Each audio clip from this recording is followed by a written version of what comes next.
ఆంధ్రప్రదేశ్ రాజకీయాలలో జరిగిన ఒకానొక కీలకమైన పరిణామం ఎన్డీఏ మిత్రులు ఒక దగ్గరికి రావడం.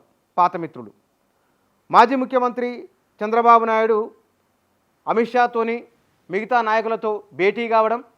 ఆ భేటీ అయిన తర్వాత బహుశా ఆంధ్రప్రదేశ్ రాజకీయాలలో చాలా మార్పులు జరగబోతున్నాయని, ఈ మార్పులు ఏమిటి, ఎట్లా ఉండబోతున్నాయనేది ఒక్కసారి చూస్తే కనుక కొంచెం కుడి ఎడమ. చంద్రబాబు నాయుడు ప్రభుత్వం 2014 నుంచి మొన్నటి 2018 వరకు ఆంధ్రప్రదేశ్కు ఆయన ముఖ్యమంత్రిగా ఉన్నారు చంద్రబాబు నాయుడు. విడిపోయిన తర్వాత అప్పుడు బీజేపీతో దోస్తాన లేదు. రాజధానికి నిర్మాణానికి సహకరించాలని నిధులు ఇవ్వాలన్నప్పుడు బీజేపీ ససేమిరన్నది. అప్పటికే ఆంధ్రప్రదేశ్ ప్రజలు విడిపోయిన తర్వాత తమకు రాజధాని ఉండాలని, తమకు విద్య, ఉపాధి, వైద్యము ఇత్యాది అవకాశాలు, సదుపాయాలు కావాలని వారు అడిగిండ్రు. కాంగ్రెస్ పార్టీ విభజన చట్టంలో కొన్ని విషయాలు పెట్టింది. అప్పుడున్న కాంగ్రెస్ నాయకులు విభజన చట్టంలో పెట్టి దానికి చట్టబద్ధత కల్పించుకొని మరిన్ని అంశాలు దాంట్లో జోడించుకుంటే కనుక ప్రయోజనం ఉండేది. చివరికి వెంకయ్య నాయుడు, చిరంజీవి, కావూరి సాంబశివరావు, ఉండవల్లి అరుణ్ ఇట్లాంటి వాళ్ళు కొంతమంది చొరవ తీసుకొని ఆంధ్రప్రదేశ్కి ఏమేమి కావాలో వాళ్ళు చివరి నిమిషంలో మేల్కొని ప్రయత్నం చేసినట్లు అర్థమైంది మనకు అప్పట్లో. ఇప్పుడు ఆంధ్రప్రదేశ్ ప్రజలకు కాంగ్రెస్ పార్టీ పైన కోపం ఉన్నది. మోదీ అధికారులను ఆయన ఏమి చేయలేదనే కోపం కూడా వారిలో ఉన్నది. మరి తెలుగుదేశం పార్టీ ఎక్కడ? జనసేన, తెలుగుదేశం ఆంధ్రప్రదేశ్ రాజకీయాల్లో ఒక ఉమ్మడి కూటమిగా ఏర్పడి ఎలక్షన్లకు వెళ్ళిపోతూ ఉన్నాయి. ఇప్పుడు వెళ్ళి చంద్రబాబు నాయుడు వెళ్ళి కలవడం వలన, బీజేపీని కలవడం వలన ఈ 10 ఏళ్ల కాలంలో బీజేపీ అధికారంలో ఉండి రాజధానికి సహకరించలేదు కాబట్టి, నిర్మాణానికి సహకరించలేదు. పైగా అమరావతి నుంచి 3 కేంద్రాలుగా రాజధాని విడిపోయి ఉన్నది.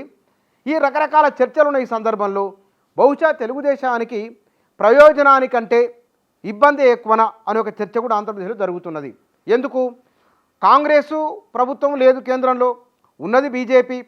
బీజేపీని తాను ముఖ్యమంత్రి ఉన్నప్పుడు బీజేపీ నాయకులపైన తీవ్ర విమర్శలు చేసిన చంద్రబాబు నాయుడు ఇవాళ జనసేన, టీడీపీ పొత్తులో భాగంగా, వారి మైత్రిలో భాగంగా మోదీకి, పవన్ కళ్యాణ్ దగ్గర కాబట్టి అటువైపు నుంచి వెళ్ళి ఒక పాత మిత్రులను కలుసుకుందాం అనుకుంటే కనుక, లేదా రాజధానికి సహకరిస్తాము, రాజధాని నిర్మాణానికో లేదా ఆంధ్రప్రదేశ్లో ఉపాధి కేంద్రాలు, విద్యా వైద్య కేంద్రాలు ఏర్పాటు చేస్తామని ఒక హామీ ఇవ్వడం వలన పోతే కనుక ప్రజల నుంచి ప్రజలు ఈ వీరి స్నేహాన్ని, వీరి పొత్తును ఎట్లా అర్థం చేసుకునే అవకాశం ఉన్నది?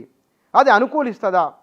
ఎందుకంటే జగన్మోహన్ రెడ్డి కూడా బీజేపీతో కొంత సమదూరాన్ని పాటిస్తున్నారు. కాంగ్రెస్ విషయంలో షర్మిల పోయిన తర్వాత కొంత సీరియస్ విమర్శలు చేస్తున్నారు. కానీ బీజేపీ నాయకులతో, మోదీతో, అమిత్ షాతో కూడా కేంద్రంతో మంచి సంబంధాలు మెయింటైన్ చేస్తున్నారు. అట్లాంటప్పుడు బీజేపీ ఎన్డీఏ మిత్రులతో చంద్రబాబు నాయుడుతో కలవడం వలన అంటే వైసీపీకి దూరం జరిగినట్ల, దూరం జరిగే అవకాశం ఉన్నదా ఇత్యాది అంశాలు ఉన్నాయి. ఒక్క మాటలో చెప్పాలంటే తెలుగుదేశం బీజేపీతో కలవడం వలన తెలుగుదేశానికి నష్టమా, బీజేపీకి నష్టమా, ఇద్దరిట్లా ఎవరికి ప్రయోజనం అంటే కనుక బహుశా తెలుగుదేశానికి అంత అనుకూలిస్తుందా అనే ఒక ప్రశ్న అయితే వస్తున్నది. ఒకవేళ ప్రజలు అర్థం చేసుకుంటే కనుక మంచిదే, కానీ బహుశా అట్లా ఉండకపోవచ్చునేమో అనే ఆర్గ్యుమెంట్ ఎక్కువ కనబడుతున్నది. దానికి కారణం ఆంధ్రప్రదేశ్కు నిధులు లేదా రాజధాని విషయమే ప్రధాన అంశంగా మారే సూచన ఉంది.